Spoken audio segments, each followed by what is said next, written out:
Hi guys, it's me, Tendo, and I have just woken up. Good morning, Vietnam! Man, I must be one of them shameless people to be coming up in here looking crusty dusty like this.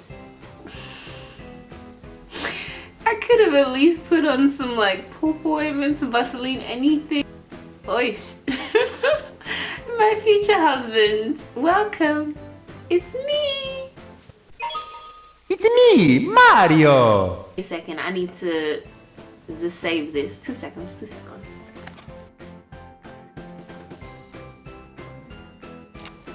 Okay, I actually wasn't liking the cheetah print with the green, and now the blonde and the green aren't working. Quite honestly, I don't even have a clear background, so let's just get right into this. So today I'm going to be reading from Proverbs 4. It's basically King Solomon, who was like the wisest king, giving advice to his children. And it is mainly verse 5 I want us to focus on, but we will look at verse 1 to 5. So verse 1 says, "Hear, my children, the instruction of a father, and give attention to know understanding." If I'm being quite honest, like I hear this as an African parent saying it to their child, like, "Hear, my children, the instruction of a father, and give attention to know understanding." Like, that's the vibe I'm getting with it, to be honest.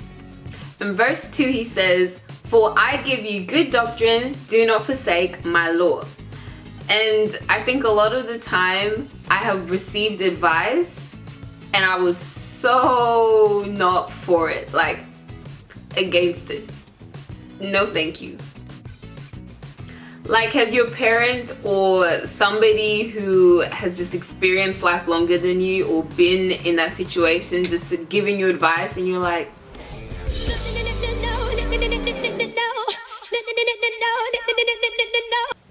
I hear you, but I don't hear you, so I'm gonna do my own thing anyway. And I find that the times when I've done that, I've actually ended up in a worse situation than if I had listened. Like, King Solomon was the smartest guy in like literally all the land. Like, I would understand why people would actually need to listen to him. But for us, sometimes we think we sort of know a little bit more than what we do. So sometimes I don't listen to advice because I think I know better. Sometimes I've needed somebody to say, "Girl, sit down, be humble," because I'm saying some good stuff. And that's what Solomon is saying to his kids, like, listen to me, like, I know, I've been there, just let me teach you. Like, guys, listen to people who have been in an experience longer than you, who know more than you do. And I probably sound like one of those students, like, excuse me, you should listen to your teacher, but Just do it! unless someone's flat out telling you to do drugs or something like that, then you. Okay, back to King Solomon giving his advice. He says, "When I was my father's son, tender and the only one in the sight of my mother." Solomon's literally out here pointing to his children like, I was the favorite of my mother. Like, if you're the favorite, can you not be that extra to point it out? Like, nobody needs, you can keep that to yourself. Kim Kardashian? I'm joking. Okay, let's keep going. So King Solomon is saying in verse 4 that his father taught him and said to him, "Let your heart retain my words, keep my commands and live." Like, a lot of people think that they won't be living their best life if they have boundaries and restrictions or anything like that. When the truth is that you live your best life when you have boundaries, when you have restrictions. And you might be thinking like, whoa bro, no, like that's what everybody else is doing, like that's the life I need to live, and who even speaks like this, because what is this? But you might be thinking the moment like, everybody else is doing this, everybody else is living that best life, I'm gonna do that too. But where are all those people when, you know, the consequences start to roll out? Like, at the end of the day, you're responsible for yourself. The people who encourage you to make bad decisions, like, they will literally not be the ones to justify you. You have to be able to stand there and say, I did this myself. Like the word said, it said, keep my commands and live. Like, there actually is life when we choose to do what is right. even when it doesn't feel like what we want to do. But we have to get to a place where we don't always consult our feelings. Because my feelings be telling me, "Ooh, girl, why don't you message that guy back?" And I know for a fact that guy is trash. And I gotta tell myself, girl, keep it pushing. Keep it running. Why are you running? Why are you running? And sometimes I'll be thinking, "Oh, girl, I'll have that extra piece of cake." But it's like, I already had some. And my skinny jeans are already skinny. Real quick, sorry if I ever get distracted and stuff, guys. I'm just one of those people who I can say something and then the next train of thought will come and then the next train of thought will come. Yeah. Verse 5, the verse we've been after all this time. It says, get wisdom. Get what? Wisdom. Get understanding. Get what? Understanding. Do not forget nor turn away from the words of my mouth. Okay, so the part I want us to focus on is get wisdom, get understanding. Like they even put an exclamation mark after each one of those things because it's like, get it, get it. Like they want you to know, like, get it, go get. Now I was researching into it and the word get in get wisdom and get understanding has the meaning of like to buy or to purchase. So in that sense, receiving wisdom is sort of like a transaction, and we know that with any transaction, you have to give something in order to receive. Like if I wanted to go buy dinner, I would have to give money in order to receive some yummy delicious food. So in order to get wisdom, we need to be willing to give something up, and that could be like time, giving up your time to studying or something, or giving up, you know, past habits or old mentalities. Like if you want to know more about God and his plan for you, then to get that knowledge, you actually need to spend time with him. And it's not as like a big of a deal as we make it seem. Like that could just be reading something from the Bible, praying, listening to your favorite songs, like whatever gets you in his presence and whatever will help you to know more about him and what he has in store for you. Okay, so on the topic of you give and you receive, can I serve y'all some hot and practical tea for just 1 minute, just a little bit of your time? Okay, so maybe, just maybe, you haven't received the person of your prayers yet because you haven't given up these little crusty dusty guys or thoughty McThought girls. Like, I don't know, I'm not trying to come for your homes, but it's a possibility, so let's not consider that.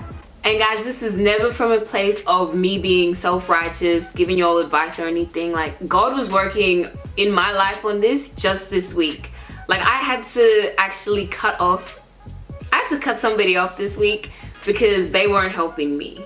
And I was like, God, I know they're not really the best person for me, but let me just hold on to that just a little bit longer. And God was just like, look, unless you're gonna make room to receive what I have for you, then you can keep holding on to the very thing that is taking away your joy. And at first I was like, God, you're playing, because see ya, I ain't doing that. God was coming from my edges. But I did. I was obedient in that sense. I gave that relationship up and I'm so much better for it. I feel so much more free. And when I say relationship, like we weren't dating or anything, but I had to cut so I could make room for somebody who someday is going to treat me the way I deserve to be treated. You know, I'm realizing more and more in life that maybe to step into what God has for you, you have to be willing to let go of past things, you know, past mentalities, things that aren't even helping you, things that are actually damaging you. And just so you know, James 1 verses 5 says, if any of you lacks wisdom, you should ask God, who gives generously to all without finding fault, and it will be given to you. Like, that is pretty cool. We can all ask God for more wisdom in any area where we're lacking, and he will literally show us how to learn more in that area, to learn more about what it is we want to know more about. So Jesus teaches a lot about kingdom principles such as give and you'll receive. And I'm not saying that we should be giving from a place of, I know I'm giving just so that I can receive something in return. Like, no, it's just something to be mindful of. And it's not always just give blessings and you'll receive blessings. Like, if you give judgment, you're going to receive judgment. Like, I know of a lot of people and they'll be like, oh my gosh, why is that person coming for me? Like, I didn't do anything wrong. What have I done? And you're sort of just there like,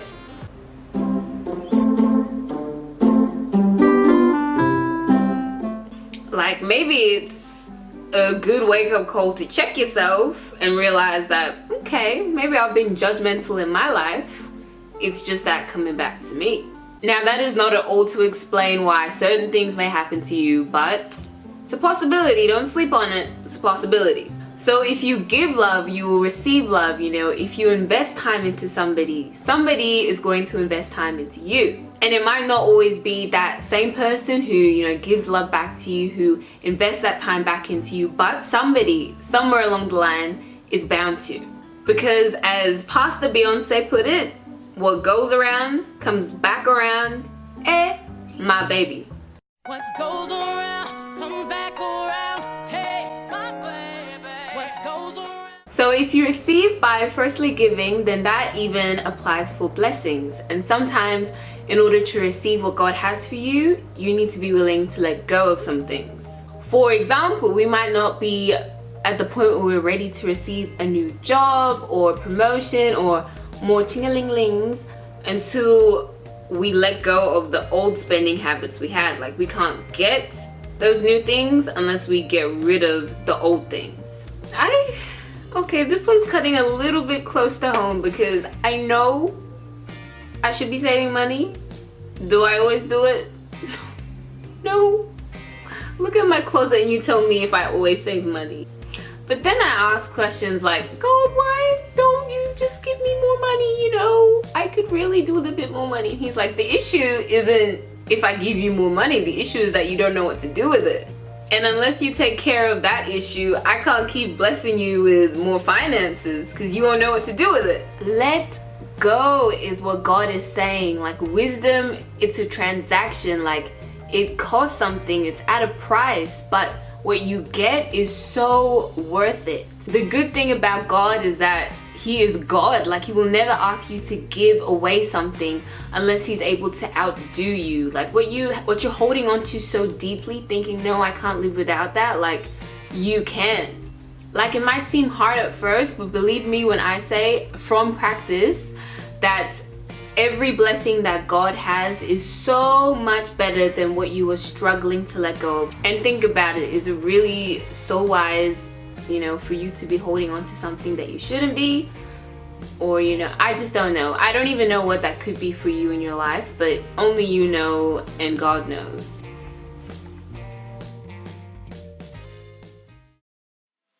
Okay, so I'm about to finish, but before I do, let me say a quick prayer. You can close your eyes or you can just look at me or whatever it guys, like, I still have eye crust. It's so bad. But I'm gonna pray, so let's go. Okay, dear God, I want to thank you so much for this person or people who have listened to this video, God. I pray that you please be with them and step into their hearts, God. I pray that you please give them wisdom and knowledge and understanding in every area of their life that they need it, God. And whatever it is that they need to let go of, I pray that you please help them. Help them to know that anything you have in store for them is better than anything that they could hold on to, God. Please be with us during this week. Give us patience, give us grace, and yeah, help us to invest into the right things. In Jesus' name I pray. Amen. And the church said, amen. And the church said, amen. The pastor said, amen. The congregation, amen. Amen. Amen. Amen. Okay guys, I really hope that this video wasn't all complete nonsense and that you actually got something out of it. I hope you can remember to let go and let God. What goes around comes back around. And yeah, hopefully you get wisdom in whatever it is you need wisdom in. Okay, I gotta go shower and just put in some sort of effort, take some sort of pride in myself. So also, not to sound like one of those typical people, but I mean, I don't know if it actually helps. Like, do people actually like and subscribe when you tell them like and subscribe? But please do so and comment anything you'd want me to do a next video on, and I'll keep that in mind. Okay, goodbye my lovelies, and hopefully I'm not looking so crusty dusty in my next video, but if I am, haha, joke's on you. Air kisses and I'm done. Mwah, mwah. Bye.